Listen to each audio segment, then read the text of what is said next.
Hi everyone, welcome back to Making a Graphic Novel. I am Alicia Dianne and I'm going to be drawing with you guys today. We're going to pick up where we left off before. Actually, not exactly where we left off before. This is definitely a different page, but I want to continue where I left off before or last, and that is on this page here. This is panel number, this is spread number 25, so that means it's page 50 of my comic. And I'm going to go ahead and grab my brush tool. I hope that you guys are doing good this week. It's been a good week. Oh, excuse me. Hold on, sorry.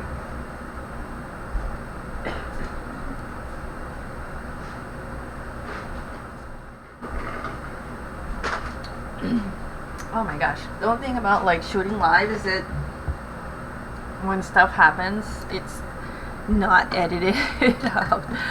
So forgive me if every once in a while I have like something dramatic happen that should be edited out, but there's no editing with us today, so it's just gonna be what it is, I guess.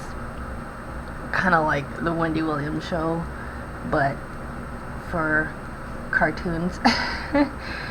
Oh my gosh, I'm gonna put something on in my background just so I have some little background noise. I like to work with something going on in the background. I'm gonna be using my Micron brush, my Pigma brush. I always use Pigmas for the most part, not because they're like sponsoring me or anything like that, because definitely not, but I think it's pretty much standard. Everyone uses them. I don't know of any other small brush of good quality like this. I'm sure they're out there, but I just don't really know about them. I'm gonna save their face details for later because I'm gonna use the 005 for that, and probably 001 or 01 if it comes to that. I'm doing all my backgrounds with a brown one. And let's see. That's where we're at. So I'm gonna go ahead and start. These silhouettes here are gonna be all black.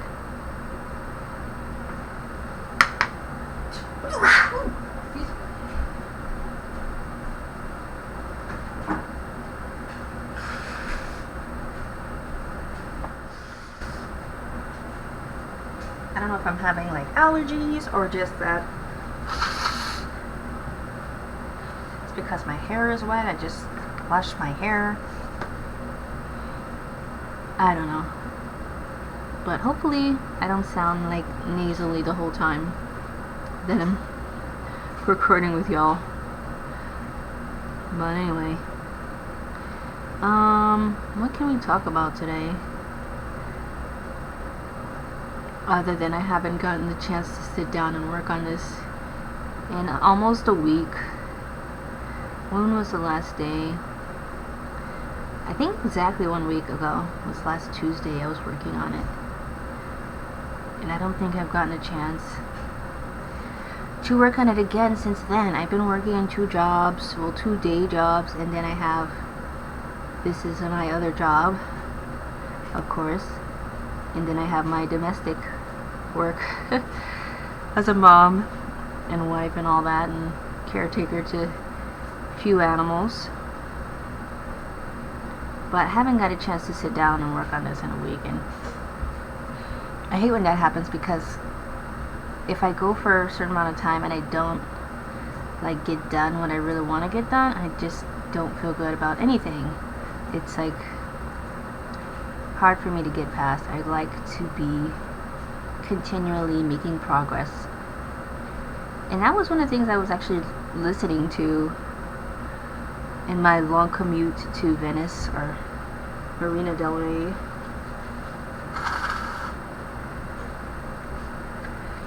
I've been listening to this guy. His name is Brian Tracy, and he has a lot of good books out.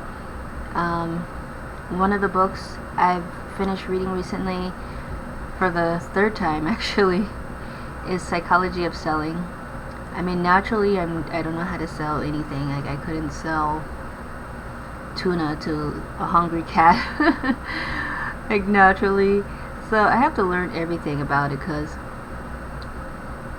I mean, I know that I'm not the only one that has this issue too. A lot of artists know the artistic and creative side, but don't know anything about the business side of art.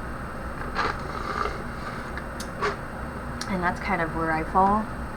And I'm trying to get a handle on what the business side is like. Oh, you guys can't see the silhouettes I didn't make. Let me make sure that you guys can see this. Really tiny, some of these. Still using the brush though.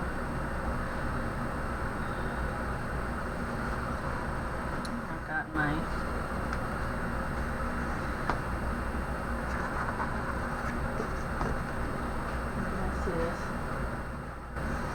main character here.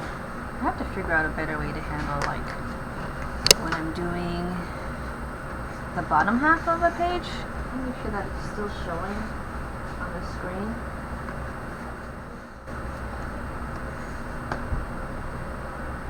Kind of. Alright. So, what was I talking about? Oh yes, I was talking about business and selling. So I listened to this guy, Brian Tracy's book, Psychology of Selling. It's the third time I'm listening to the audiobook. It's good every time. I keep learning stuff and taking a lot of notes on it.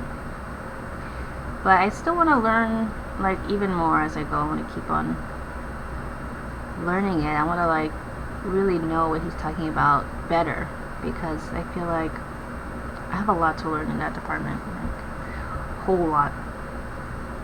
But slowly but surely making progress. Another one that I've been reading that I just started by the same author is called The Ultimate Goal Setting Workbook.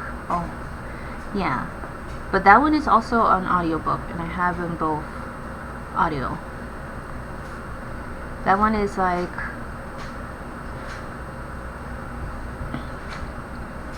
what I guess I was just talking about in that aspect. It's like, what was I saying? Even when I forget my train of thought and it just like goes out a window. It's like, oh, never mind. Bye. I swear I had a point somewhere, but then it gets lost. No, I know I had a point. It'll come back to me. Just might take a minute, but it'll definitely come back. Hopefully I can think of it. I'm like trying to waste time while I think of it. Oh man.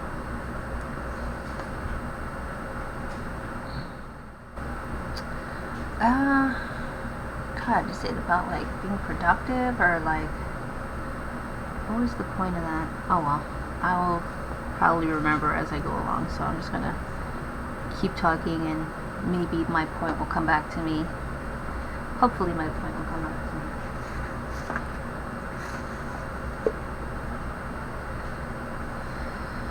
Let's see.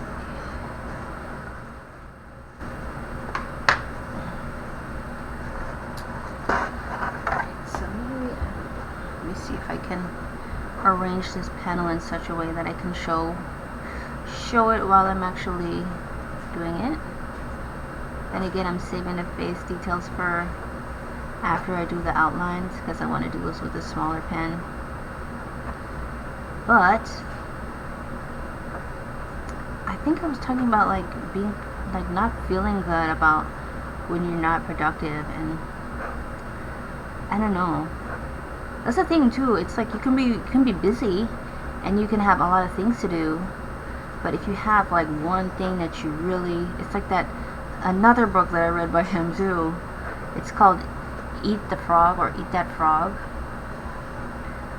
It's also by Brian Tracy, and that one I think is probably his most famous book, because a lot of people reference that book. I hear people talk about that book all the time.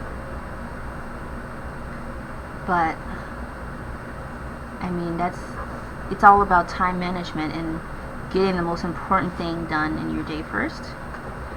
And I definitely will probably have to read that one again, because I read that one once, and it was helpful. It helped me to think about my priorities.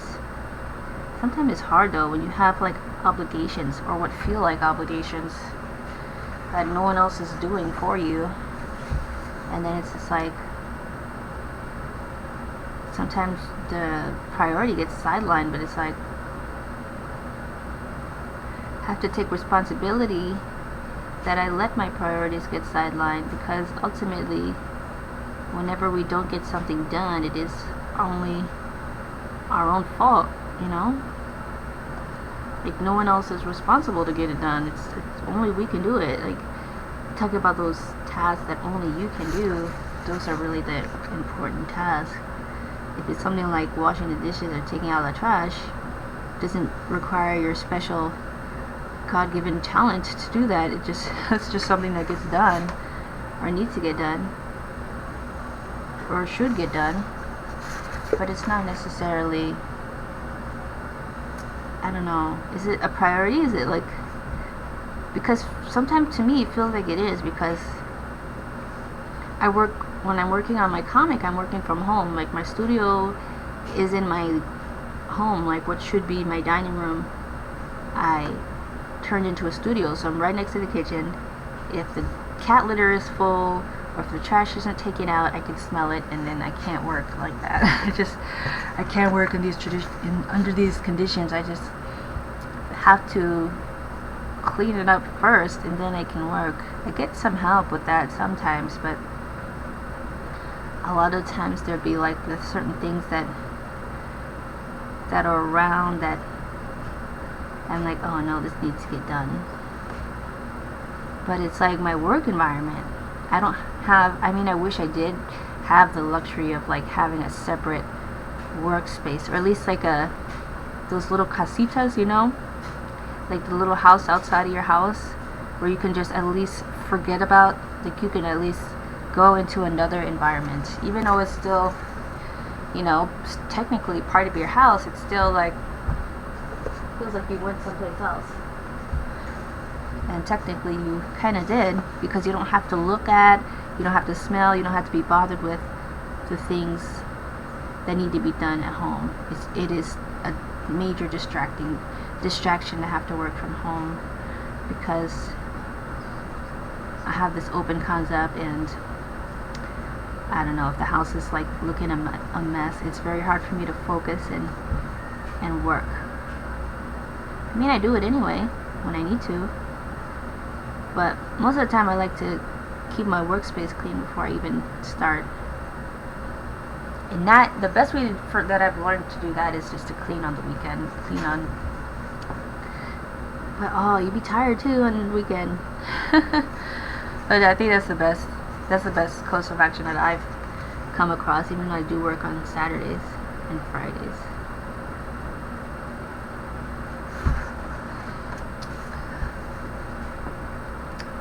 So how do you get the things done that you need to get done?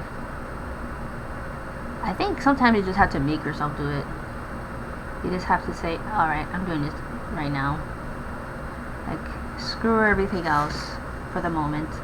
I'm doing this right now, like, regardless of what else is happening. And I do that sometimes, but I think that takes like some strength. It takes a bit of your own sort of ballsiness to just like, alright, I don't care what else is going on, this thing right here needs to get done like now. It takes a little bit of courage.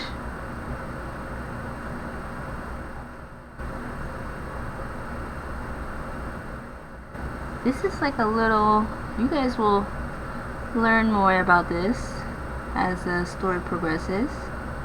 But if you remember, if you saw it earlier on where there were these, I think I recorded that one when I was working on the spread in the very beginning of my comic, where the missionaries, or as I call them in my story, what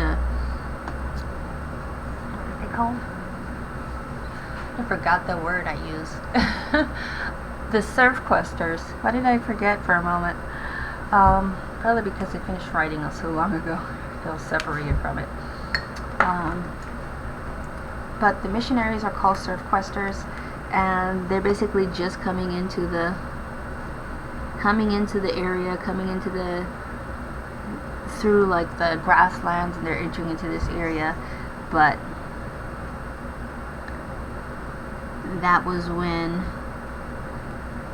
one of them spotted this animal here, which is, you can't really see it because this is just like a little what's sometimes called a fetish, like a tiny little statue of an animal.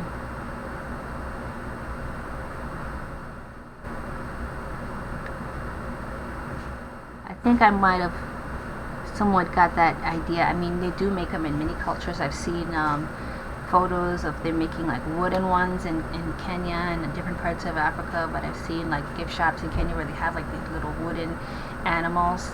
But I calling it fetish because that is the word that they used in New Mexico when I was living there, and they would have these little animals. They would have like a bear was like the most common one, but they're supposed to mean different things. They're like good luck charms, or like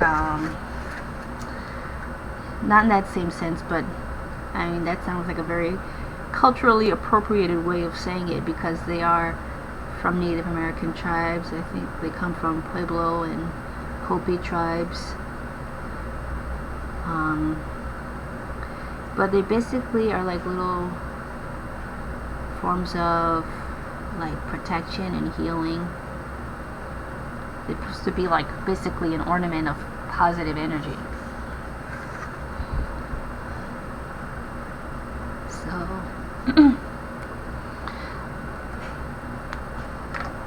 but lots of cultures make them.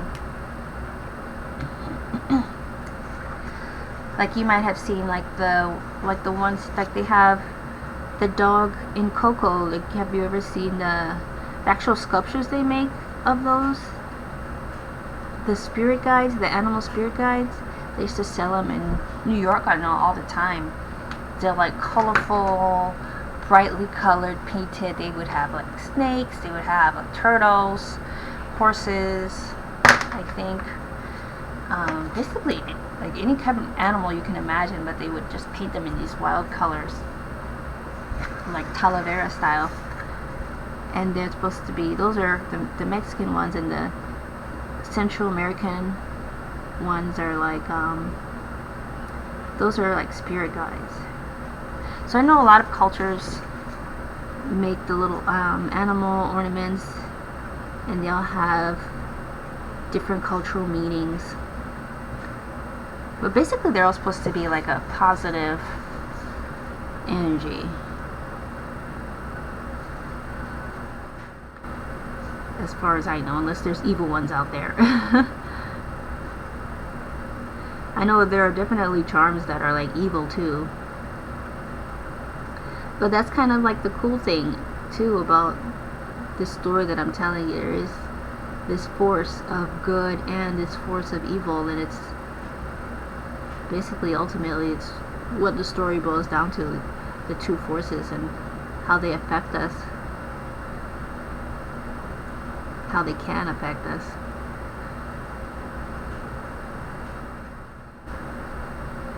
Inside of his eye now. The eyes are really like, have to be careful with, because you don't want to mess up an eye.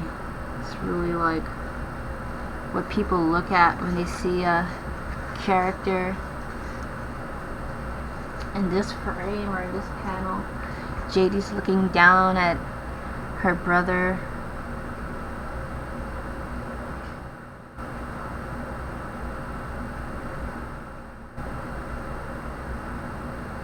He's smiling up at her.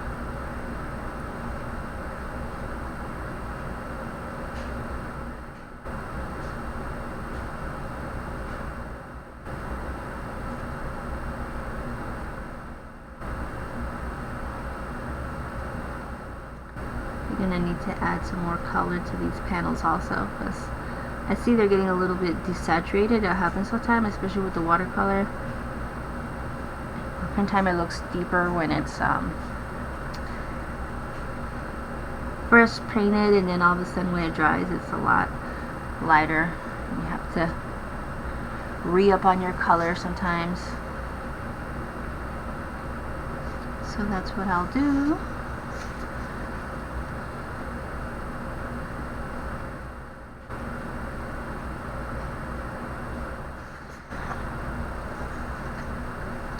Do her face details in this panel here.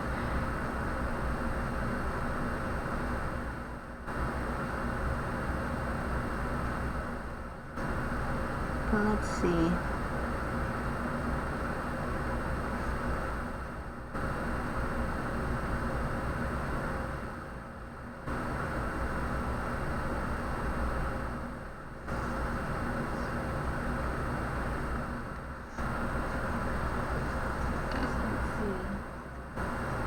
To be able to see what I'm doing.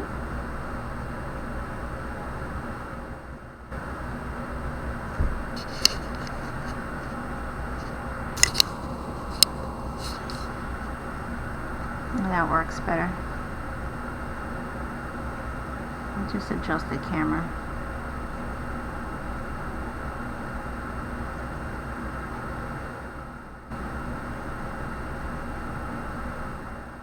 She has like this chip on her front tooth. I just wanted to make her imperfect in certain ways.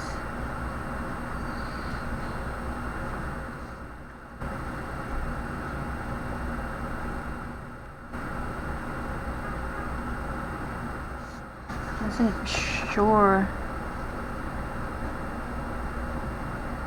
where I got that idea from, but it's always been a part of her.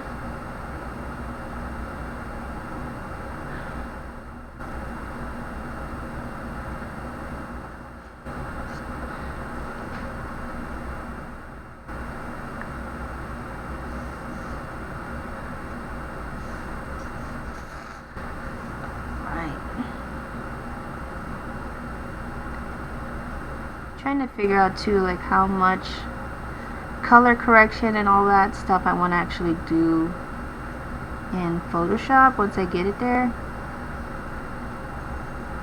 It probably will be minimal. Like I know I don't have to worry overly much about getting all the tones just right, but at the same time I want to have it as close to finish as possible, so I won't have like more stuff to do digitally. I think it would even take longer to do it that way than to just go ahead and paint in some of these areas that I want.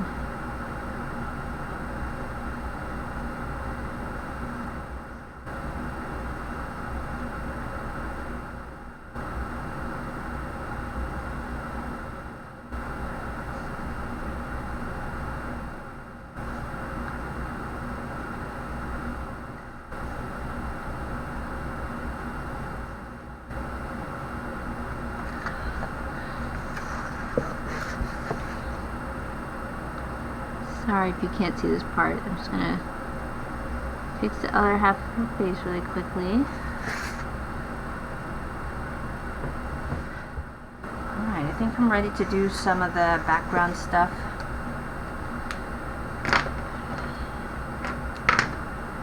A couple of things are going to be in different color, so I'll do those first so I don't forget, and do them in brown. Like the tree branches, the tree trunks are purple. All of my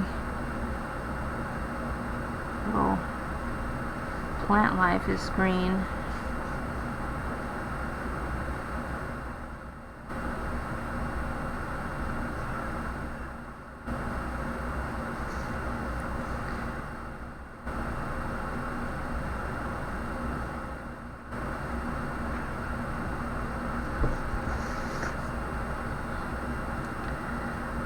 Only other colored one is the cloud clouds, and those have a pink outline.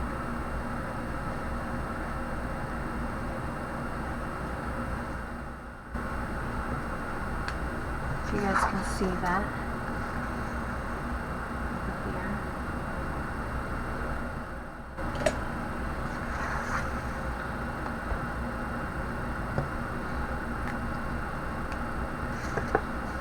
I think I will, let's see my rulers.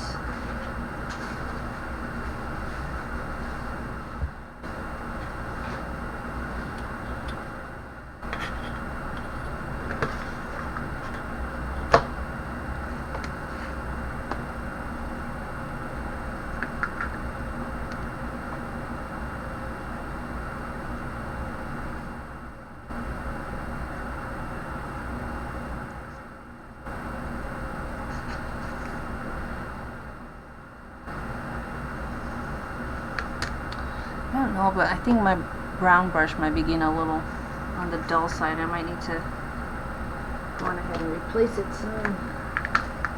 I have more, but see.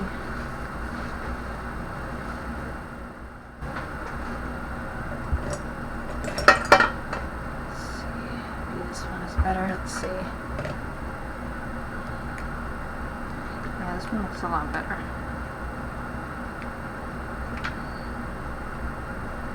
After a while, they start to get hairy and stuff.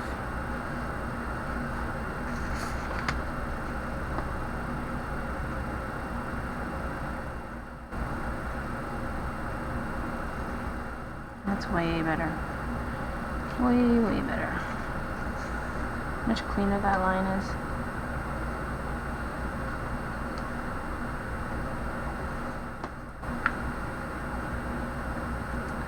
Even like the houses, been outlining with brown. Just want to make them less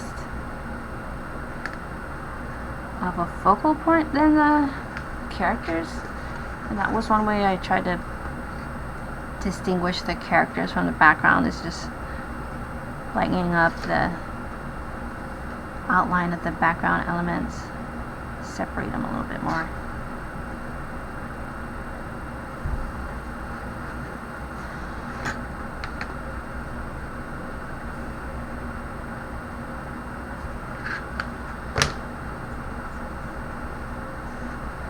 Oops, it looked like I drew over that boy. I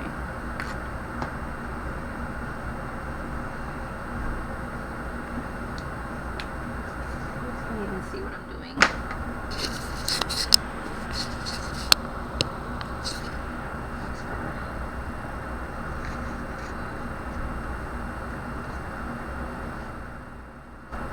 Well, what else can we review today that will feel slightly productive?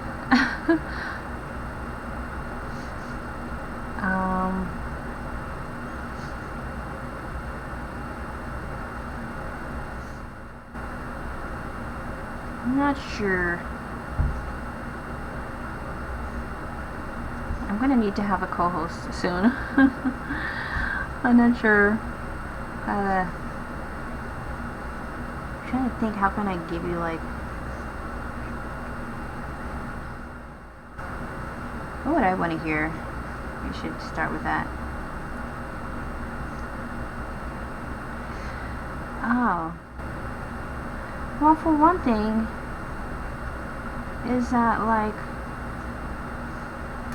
everyone will always see, right, your finished product. And one thing I'm learning from working with like kids doing art, and for like inexperienced adults making art, is that they don't, or they can't appreciate the process yet. Like, they'll be halfway done with something and think, oh god, why does it look like this? This doesn't look like yours, or this doesn't look like theirs, or just, you know, whatever. And I'm trying to tell them, like, you're not done yet. You have to give the process a chance, you know. It does a thing when you're working through stuff. Every painting, and I'm starting to think every drawing too, in many ways, goes through like a awkward phase. And that's what I was telling them the other day.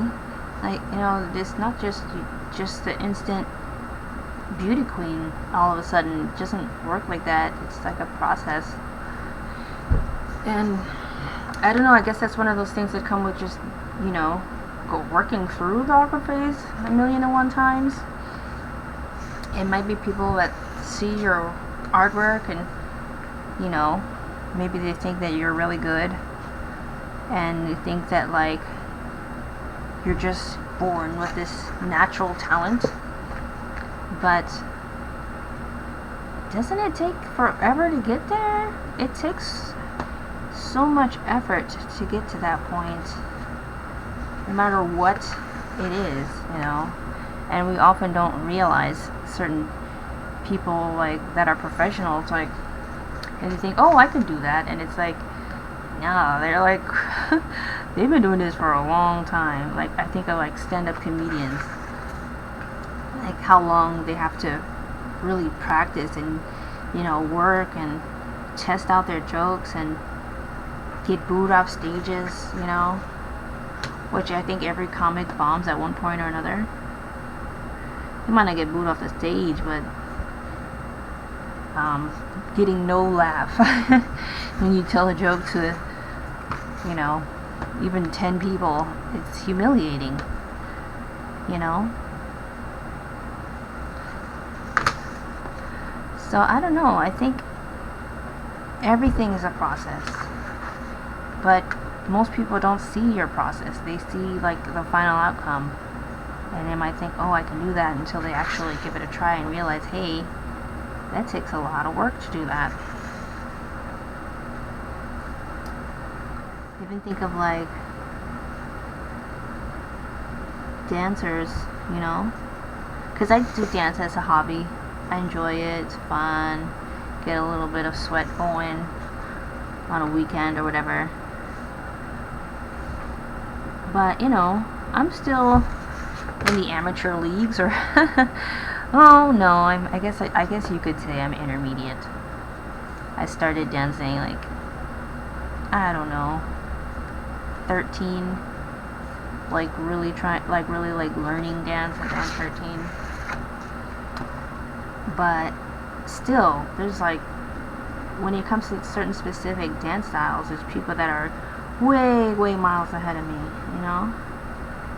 And, you know, I come in for the first time and I think, oh, I think I can do this, and then like lo and behold, like, I can't like do certain things. There's just so much time and effort behind it, and years and years and years of practice, you know. Even I look at someone who's dancing and maybe they're 16, 15 years old, and they're dancing really well, and I'm like, hey, I should be able to dance like that. But actually, they've been dancing since they could walk. So, and getting trained by their parent who was a professional dancer, you know. So they might be really miles ahead of me. So I don't know. I think there's always a process in whatever you do. We all have to like take the time to learn the things that we really care to learn. And I'm also trying to make time for that as well in my life. So it's not just comic, but I really have noticed the importance of improving my skill and getting better at making art. And so I take courses, online courses right now to grow in different areas, whether it's like digital painting or learning the anatomy of different animals and stuff like that. But that's a whole other process, and it's like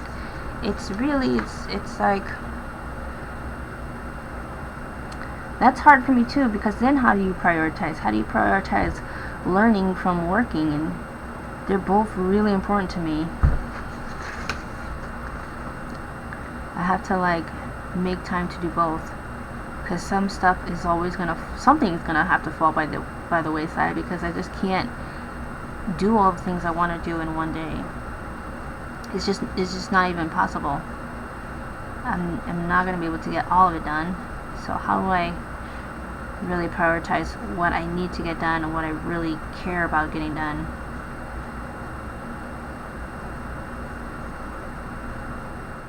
Because the things that I really care about getting done is like also a need for me, like spending time with my family,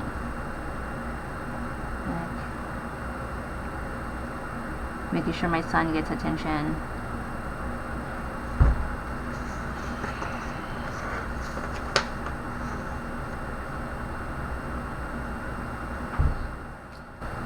It's hard to figure it out, but I think, I don't know if I'm getting better or not, honestly. I was gonna say I think I'm getting better, but honestly I don't know. I don't know that I am. I don't really feel like I am so much. I'm not sure. I hope I'm definitely getting better than I used to be years ago. Thank God. I'm much stronger in many areas than I was. But I just feel like, oh, there's still such a long way to go.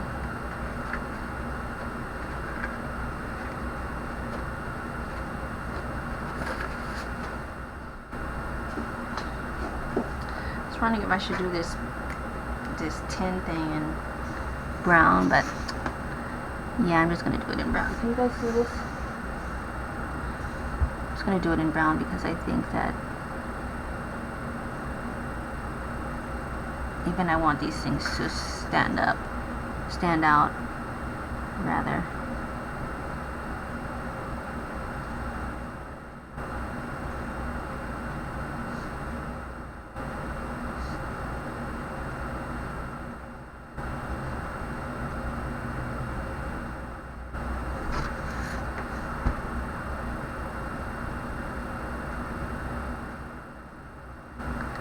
Now I wonder if I should have did it in that color.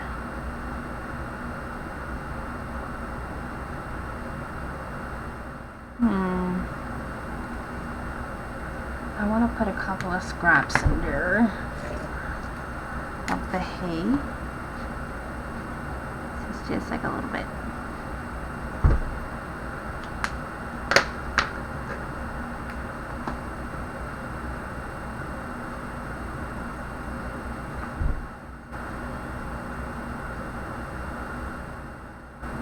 Done with this page, but I think before I call it this page good, I want to go ahead and do some of these colors again, some of them anyway.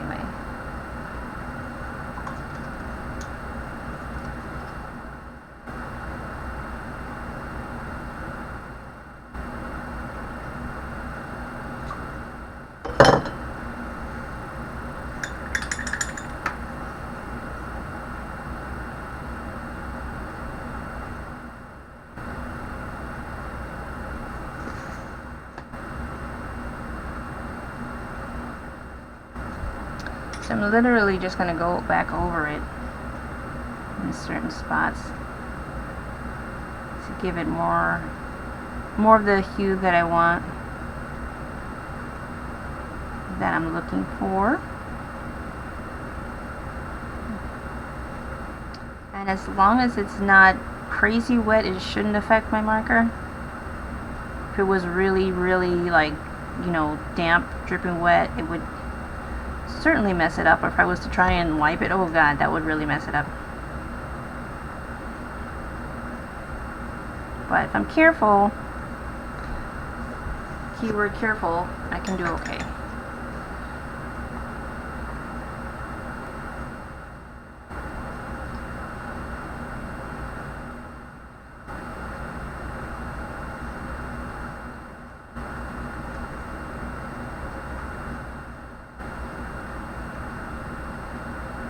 Might need to add some more paint in my palette. It's looking like it's kind of running out.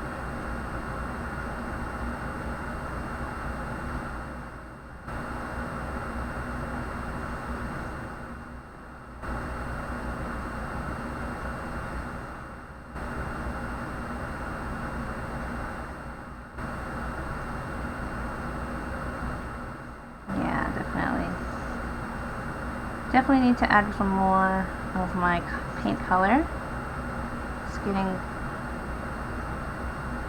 way too desaturated. I'm having too much paint on my brush. That could actually mess up my ink line. I don't want that. I'm going to try and work quickly around her face here.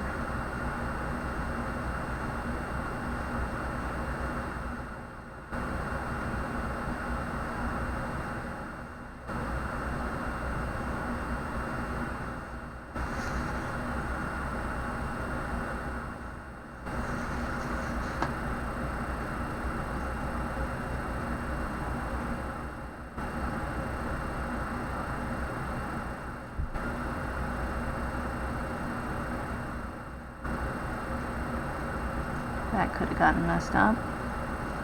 I'm basically gambling with my comic, which is not recommended.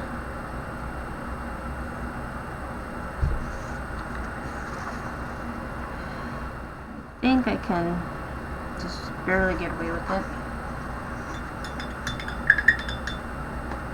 And I definitely want to make her clothes more saturated because they look really faded to me right now.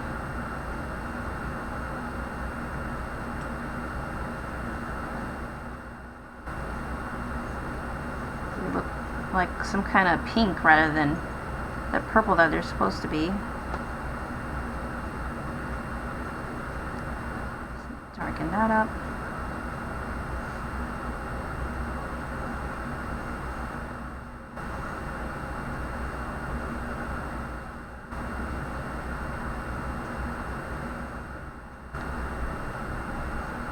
And I really would also like to create like this green, not green.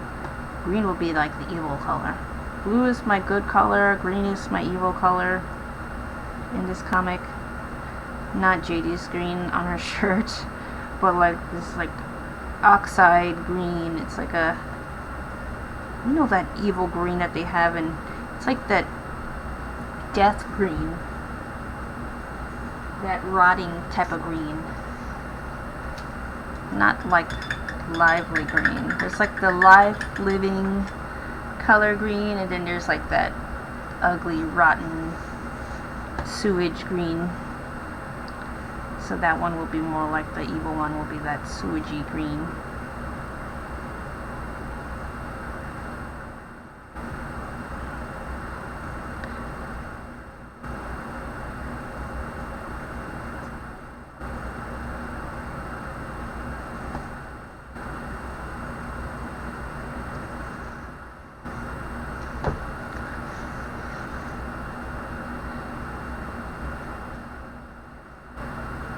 I think I'm okay with this. Didn't do my lines though over here, so I have to do these. I always like realize something I missed after the fact. After I start doing more details, I'll realize, oh, I forgot something. That happens quite a lot in this inking. In this inking phase, I'll be like about to do my outlines and everything, and then all of a sudden I'm like, oh, I missed the fence. We're almost done with this page, and I'll show you guys. But I do want to do like a glow effect on this thing, so I'll show you that. I will probably be really making it look more glowy, if that's a word, in Photoshop. But I'm wondering if I can't just add a little bit of a blue halo with my watercolor. Just a little bit. It'll probably be very faint, because, like I said, most of that glow effect is going to have to come in later in After Effects. Not After Effects, Photoshop. But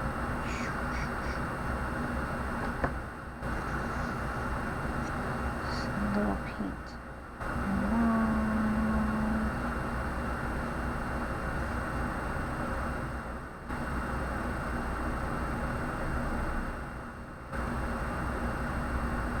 Just a little bit. Doesn't even need that much. Just want to add just a little bit. don't know if you guys can even see that. Just added a little bit of painter. I'm regretting the fact that I put these little sound effects here because they're way too small. I mean, when I was working in the iPad, it just seemed like it would be way more obvious, but these are like way too tiny.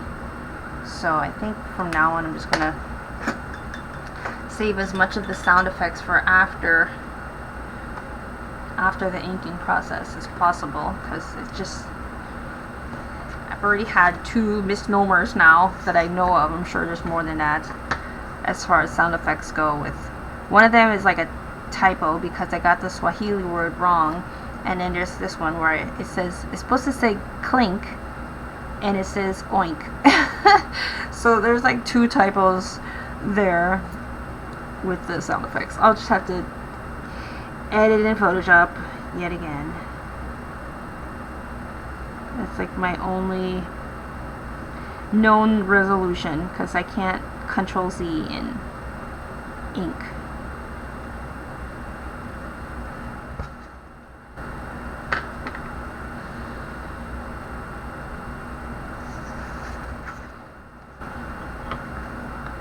Let's see.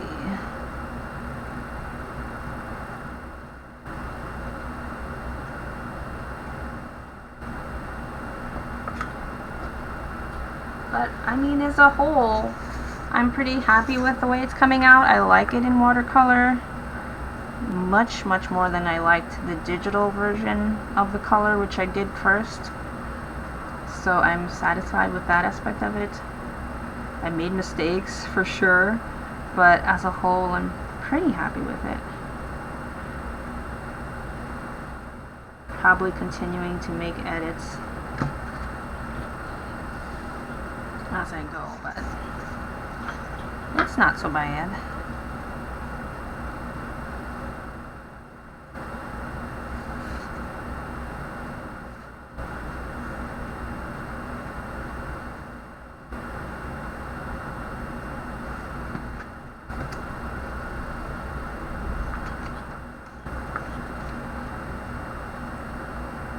Couple of bleeds, but that's really minor. That can easily be taken out.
I think I totally forgot I was recording. I was in my zone for a moment there.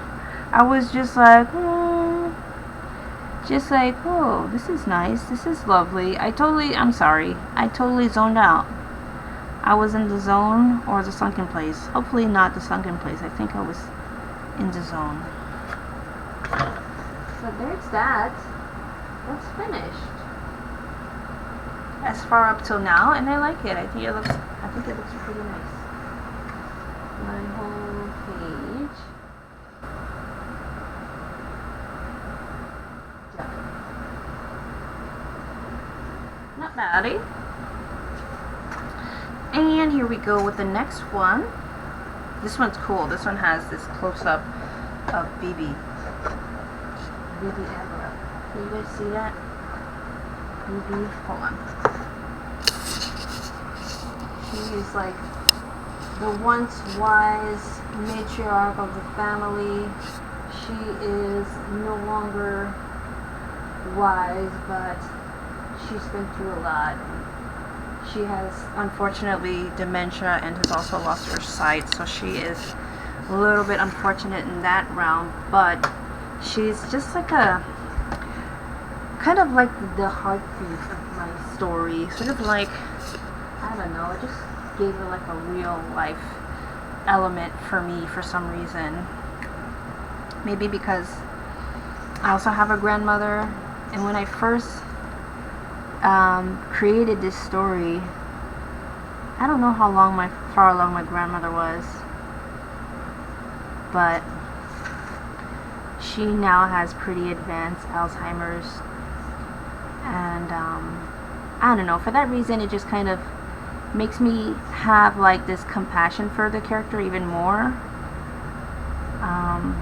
because I mean in a couple years span, like dementia or Alzheimer's, you know, any version of the two can advance like so much. It can really take a hold of a person, and I've seen it happen to my grandmother, and it's in many ways Jaydi is me.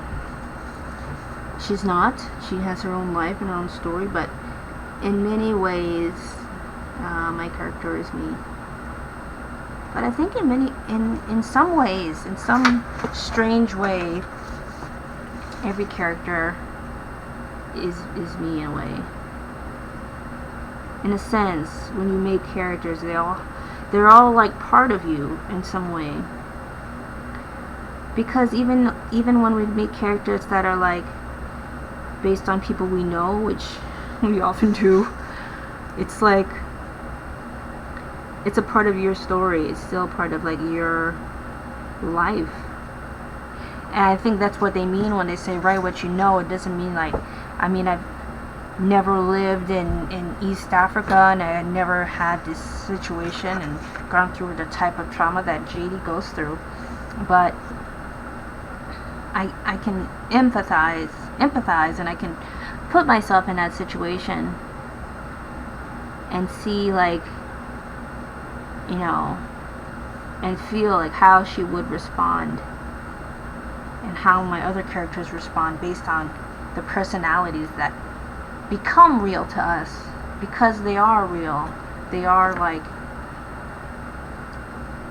truthful in a way with what we know about people and the people who have been in our lives. It might seem like kind of, I don't know if that's too like emotionally for you. I don't know if that emotionally is a word, but it could be. Alright. Emotionally is a word, but I meant it in another sense that is not a word. That's so funny. I'm like, that's not a word, but actually it is a word, but not in the way that I meant it. It's not. I meant like, in the sense like, tingly is, like, I meant emotional in that way, which makes no sense at all, but never mind. Never mind me, I don't make sense at this moment. Sometimes I do, but not right now.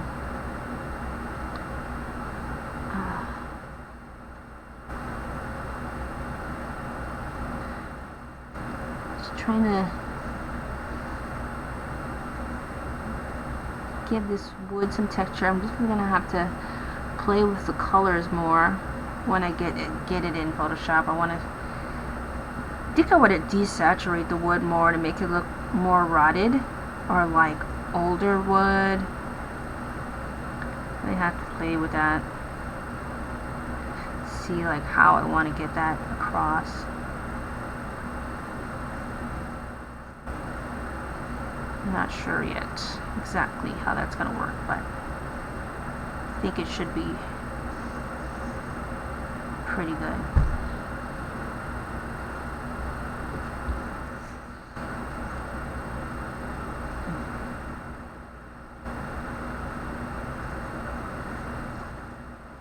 So I'm just going to do like these brown parts first because I messed up in another panel. I messed up so many times with the ink, but I'm not even bothered by it. I'm like, this is all traditional. Of course I'm gonna mess up at some point. So I'm not even bothered by it because I mean it's minimal stuff anyway. But I messed up in another panel because I'm making like all the background elements, right? I'm making them all brown, and sometimes I can forget my own rules, and I accidentally painted the chair black in one of my panels, but it's alright. Well, I did the ink of the chair black when it's supposed to be brown, but it's okay. Well, I don't know how I'm going to fix that in Photoshop, but I think I can manage a way somehow with my magic wand and a very low tolerance and the hue saturation tool. I think I'll do it that way if I can. Or something like that.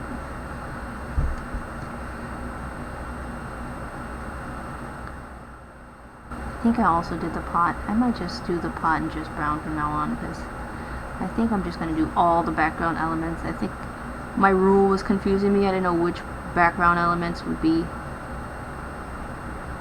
brown and which ones that if they're holding it, does it then become a black element? Or I'm just going to keep them brown for now because it's too confusing otherwise.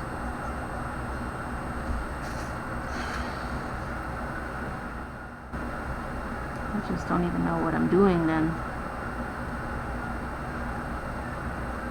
Hopefully I didn't screw up too many times already, even though I know I did a few times. Hopefully it's not too over the top.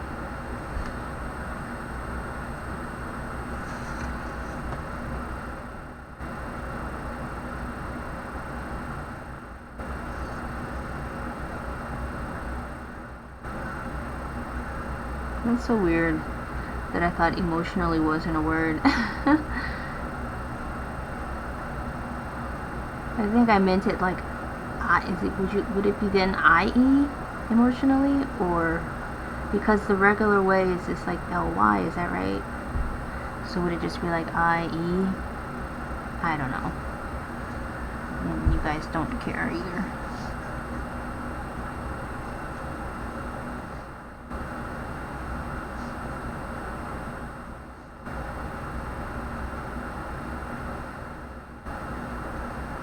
I really like the way the light hits BB in this way. It's like these certain type of windows that they have in different parts of Africa, and they also have them in the Caribbean, where like instead of having a glass window, it's like a cement window with cutouts.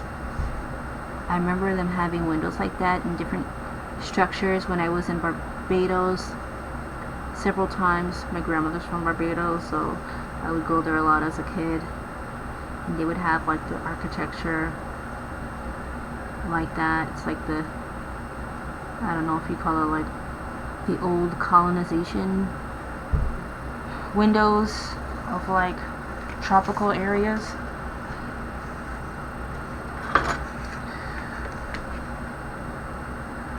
But yeah, I wanted to use those type of windows, which is, I guess it's supposed to be so it gets the breeze, you know, flowing and everything, but at the same time it doesn't work at all to keep bugs out because it has a big holes in the thing. I don't know if they modify those windows at all, but I remember like seeing windows whenever I'd see them in Barbados, like it would just be like a cement with different holes cut out, but they come in different designs. Like they're not just all circular. Some of them are like have like floral design or just like some kind of abstract design.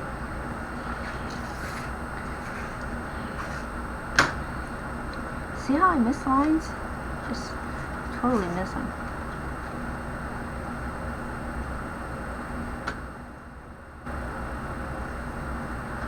But here, what's happening? Jaydi's talking to BB, telling her that she's gonna go, or TD, I'm sorry, BB, Jaydi is telling Heidi that she's gonna feed BB. Oh my gosh. It's like a tongue twister. The heck? Why do I have all these? I didn't realize that they were all like Edie words, Edie names. Heidi, BB, Jaydi.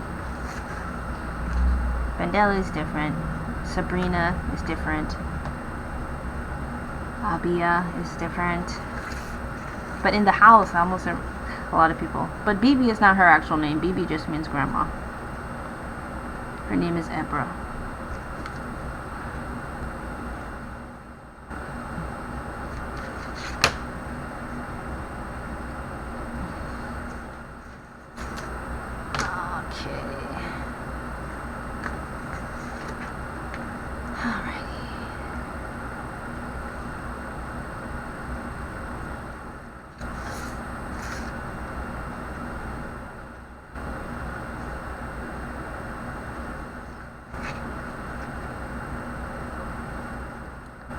So you see, I kind of pick and choose, like many of the more longer lines, the more, I guess, lines that you're really going to see, I make sure I use a ruler for, but there's a lot of them that I don't. I'll use them for these houses in the back. So I don't want those to be crooked. Architecture is a little bit important that it's straight.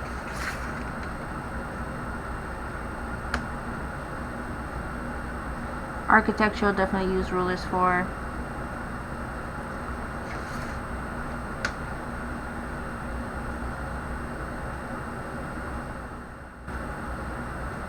But if I'm doing the fence, it's like the long end, yeah, but the up and down, the, what is it, vertical lines, I don't really bother using ruler for those because I don't want it to necessarily be perfect anyway. I don't like everything to be like overly like mechanical, if that makes sense. Like a little bit of organicness. I don't know if that's a word either, but it is now. Organicness.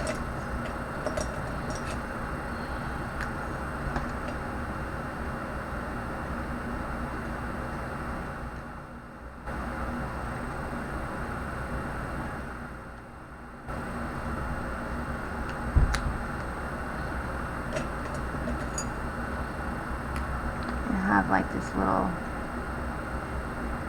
clothesline here, surely filled with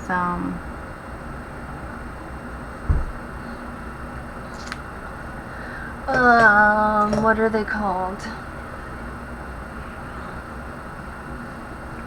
I'm forgetting all my words today. Oh my gosh, this is, I tell you, I'm something's like, it must be the heat of summer. I'll just have to blame it on the heat because I think the heat is affecting my brain waves in a major way. It's 100 degrees here in Santa Clarita. Very hot. It's so hot that like you have to put the air conditioning way lower than usual and you still can like barely feel it. That's the hot we're having.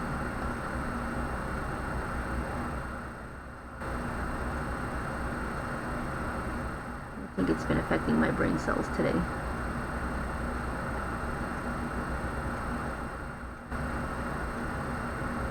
In one way or another.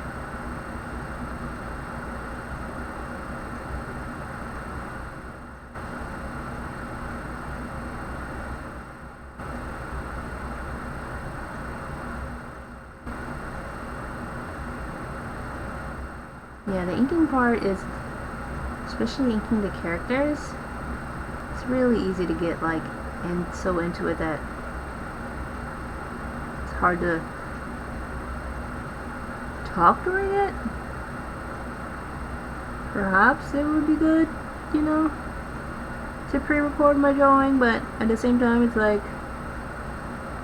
I don't know how likely that is that that's gonna really happen. I want to give like another thing to procrastinate doing is like editing videos. I don't know, I would need like an editor, someone to actually do it for me if that was the case. I don't think that I'm gonna be able to sit down and edit videos at this time in my life. I need like a better budget for that.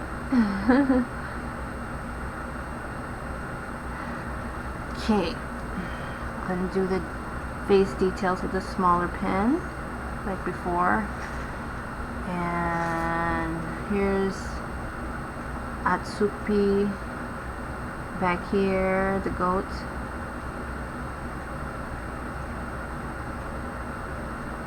I'm questioning everything. Then I'm supposed to make her horns with the brown. I don't know. Hopefully I didn't make it that complicated.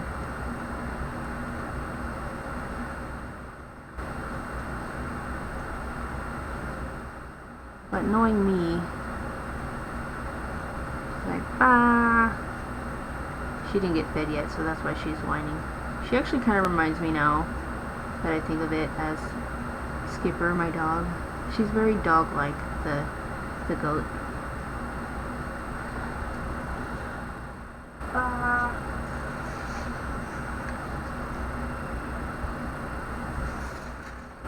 So her little arm is here. Here's her face cheek. Face cheek, that's a new word. You have your face, you have your cheek, and you have your face cheek. Well, I mean, I could say like, I guess if like you do have two sets of cheeks, we have like the face cheeks and we have the butt cheeks, right? It's two different, you have to distinguish, or how would anybody know which set of cheeks you're talking about? No one would ever know, ever. Of course, I'm being sarcastic. Oh no, I think I made this line too thick. I'm trying to straighten it, but it's kind of thick, but I think it might be fixable, workable at least.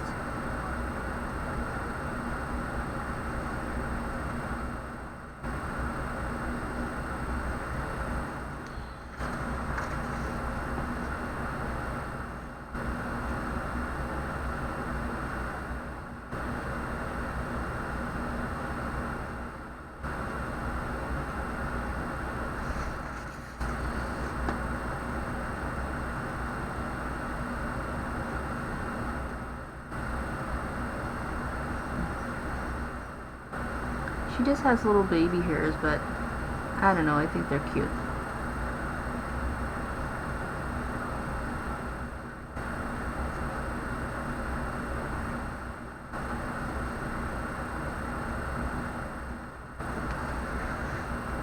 She's a cute baby.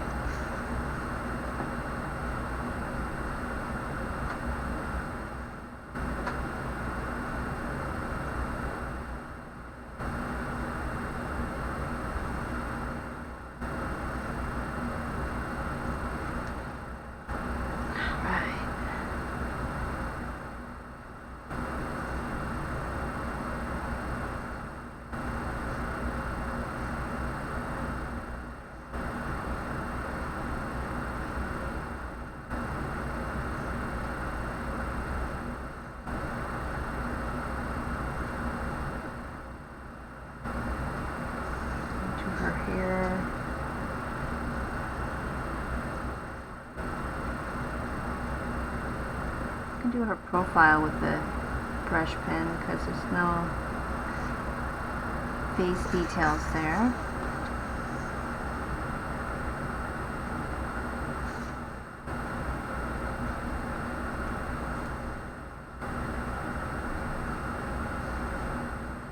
But I just think having that brown background items really makes the characters pop out much better than they possibly could have if I did everything black.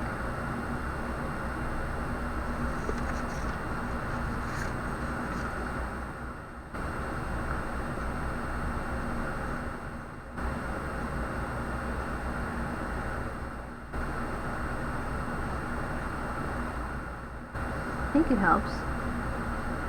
What do you think? Do you think that having like the brown background elements or object elements makes the characters pop out more? Does it help? Is it distracting?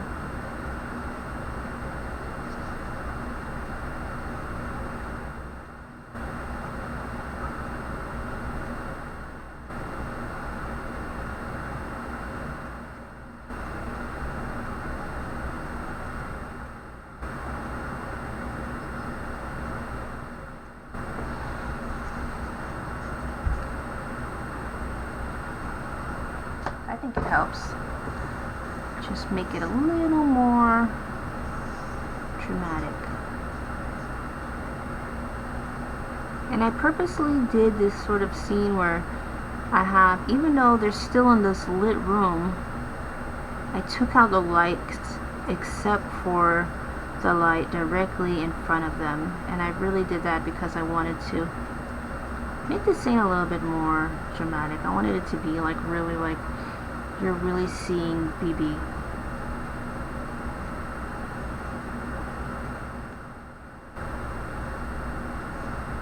Up close for the first time.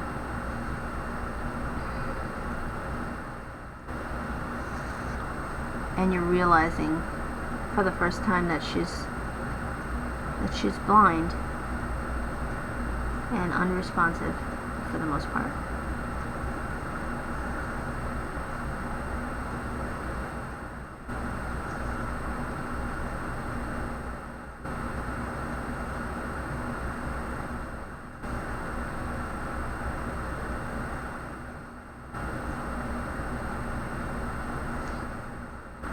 She does talk in my comic, but it's very like minimal.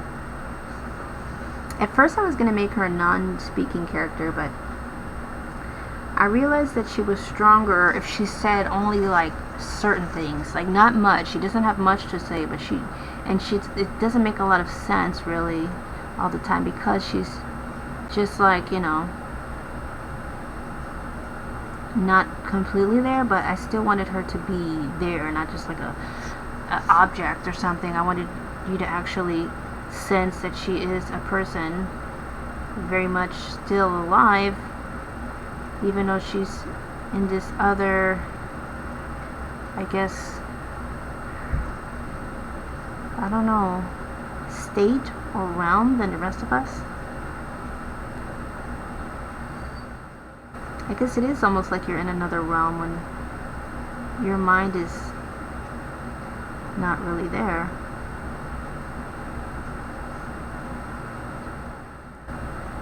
It's kind of like made me think too, because I do have like these realms in my book, and maybe think, whoa, that's pretty cool, because I do have like at this point where we cross over into a spirit realm,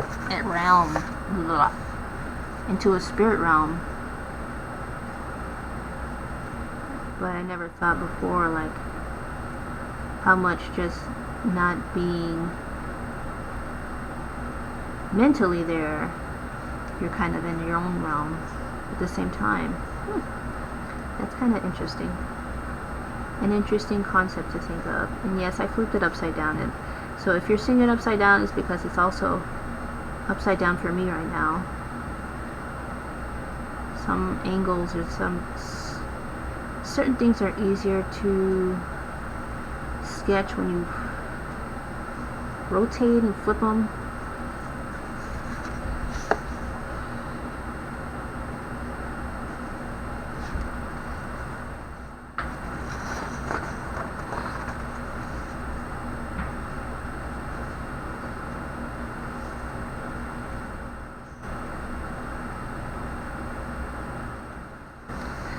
My doggy Skipper's taking a nap. She really needs obedience school though. She's getting so rowdy. I love her to death, but she's a rowdy little girl.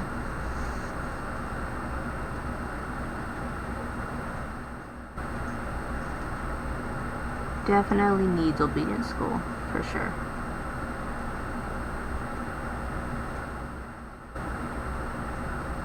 I even think I'll do like the little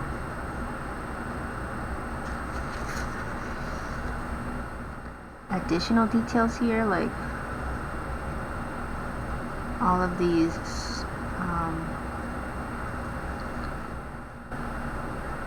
etchings I have, cross hatching. I think I'll just do that with my small marker also.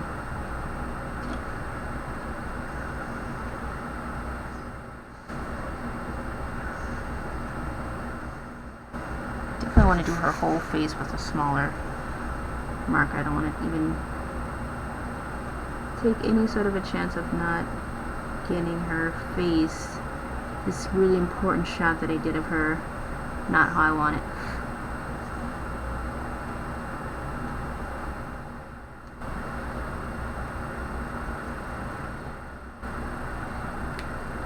But I do want to make sure that I do her eye in this blue.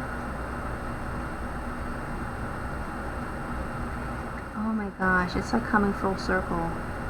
Because this is the same blue I use for the spiritual elements of my world. And she's in another realm. And also her eyes are this blue. Not because she's like a naturally blue-eyed, but it's because she has cataracts and she's blind. And she, as a result of the cataracts, she's gotten this blue glaze. I don't know if you've ever seen that in some elderly people. It's really kind of like takes you back a second. Like, whoa. I used to see it at my grandparents' church all the time. Like some of the elders would have like their eyes glazed over with this blue. It's like a blue-gray. I mean, it looks kind of cool, but it's actually preventing them from seeing, so it's kind of like oxymoron in a way.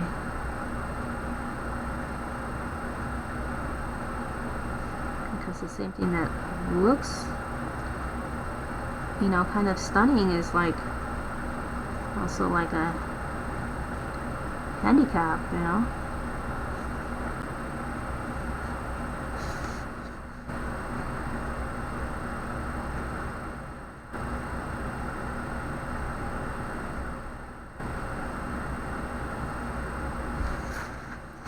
But I definitely wanted this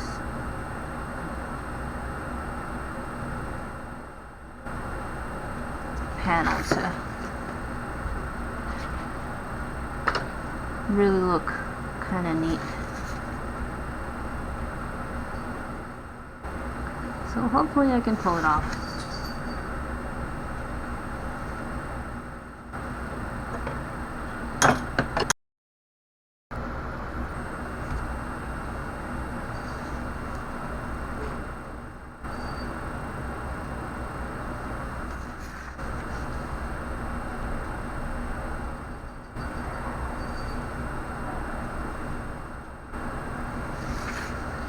Might come back in with some different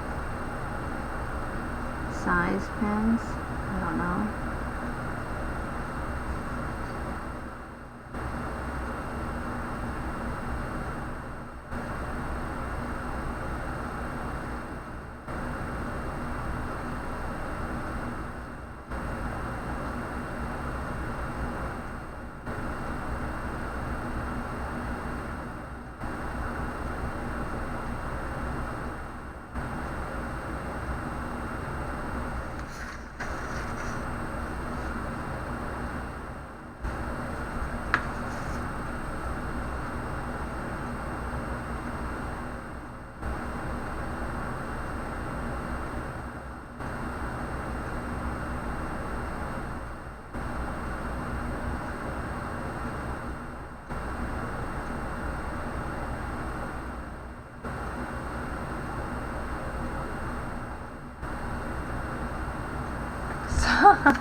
Sorry, I had to really be quiet for a second because there's no room for error in certain spots.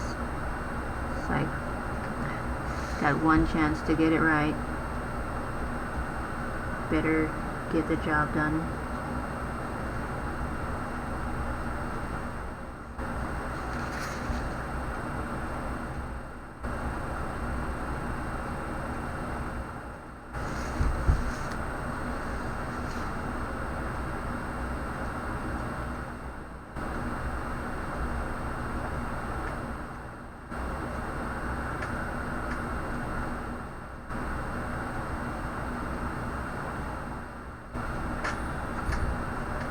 Hold on a second, I'm talking here.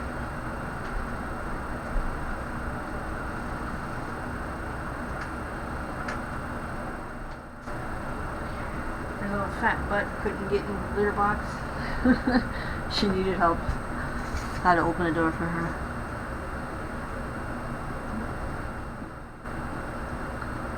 Keep the litter box in like this closet sort of a thing.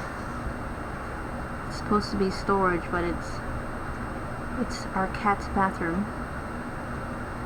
It works.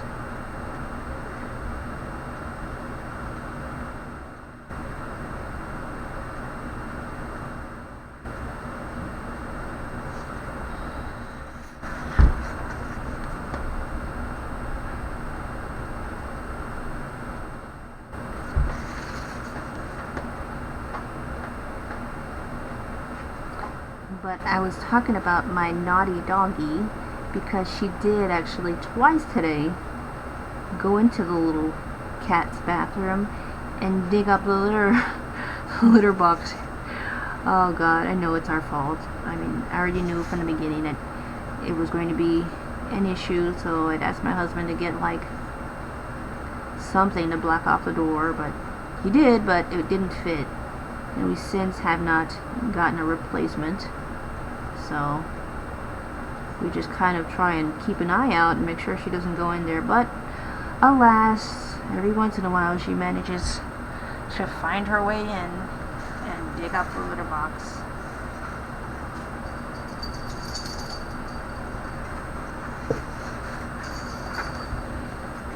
I feel like I wanna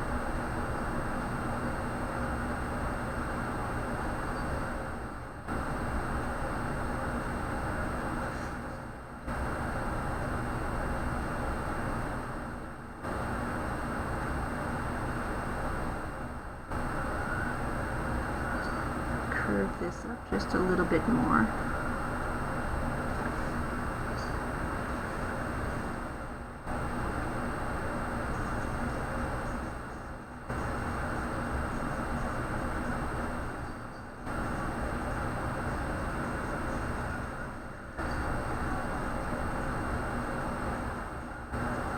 I was wondering where I was hearing this faint music from, and I forgot I had the Disney Plus going in the background. I'm like, where's the music coming from? Who's in my house? That's literally what I was thinking, like, who was in here playing music randomly? It's kind of spooky.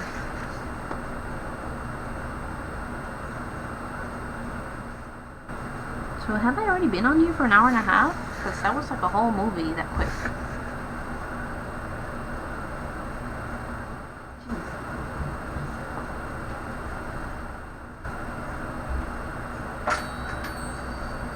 Gosh, there's nothing in the world that smells more satanic than cat poop. Swear to God.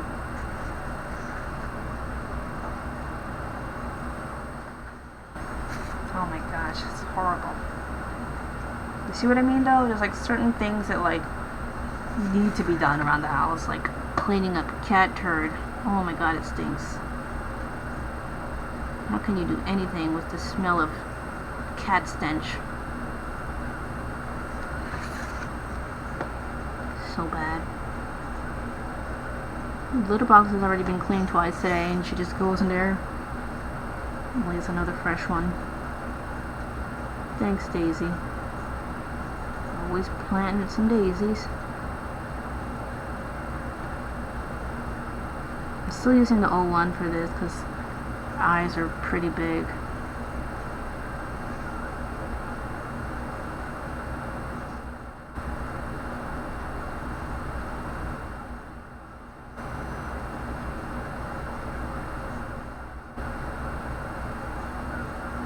And I just realized something. The music on the credits is by far way louder than the rest of the soundtrack of the film. I don't know if I realized that before. I think they want you to leave hype. Turned up. It's way louder. So I didn't hear anything else except for this like ending song.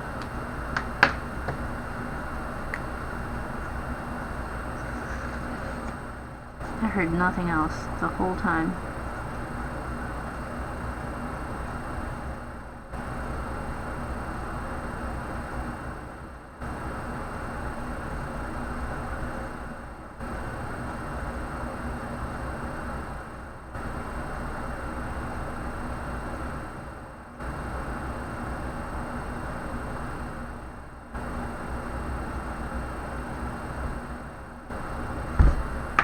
This like pudding or whatever on her face, the porridge.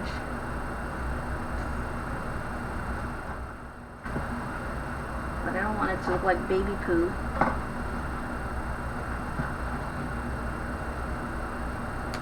She still has like this porridge on her face.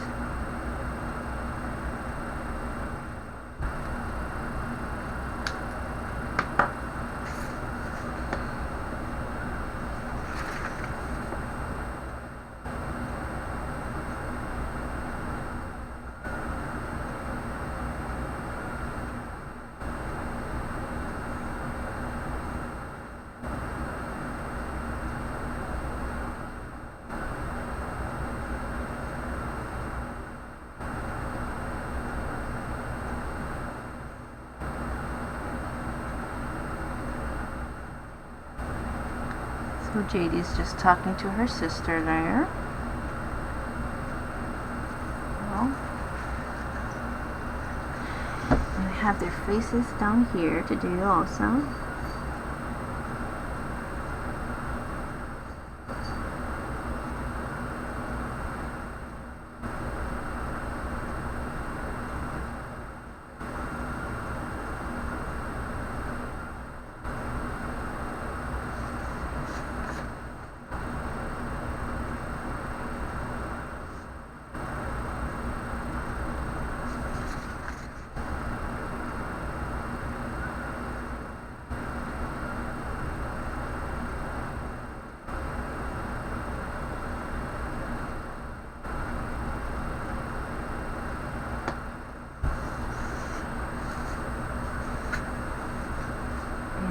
That I forgot to ink before. I always realize I forgot something when I go around again.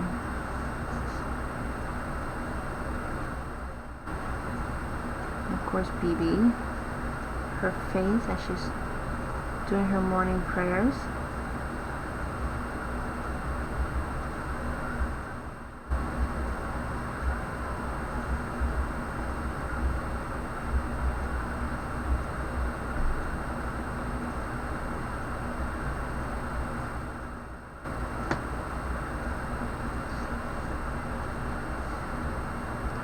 Just added those little hand gestures.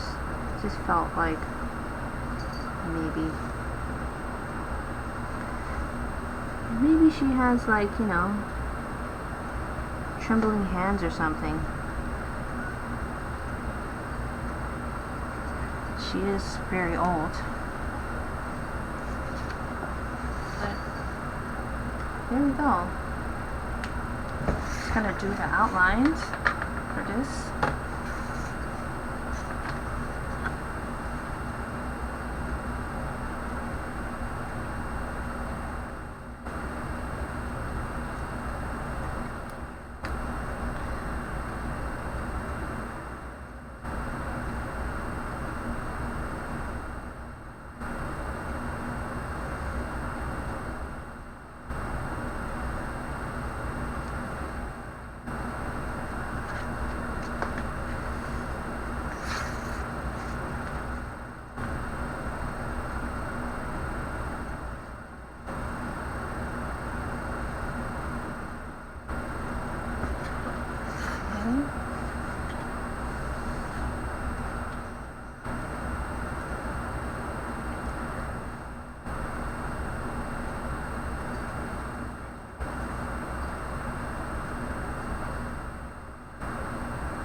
Now just the borders. I didn't think I was gonna finish this one today on our program, but that was pretty nice.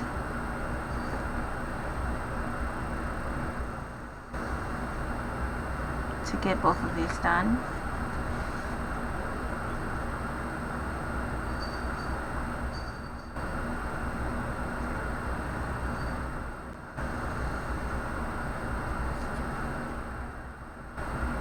But I'm definitely gonna have to clean out that cat box as soon as I finish, because little Skippy will definitely try to dig in there. She loves a fresh turd. She's been trying to eat my tortoise's poop lately. Oh my gosh, she's like such a trip. Like I said, I love her, but she's so cray.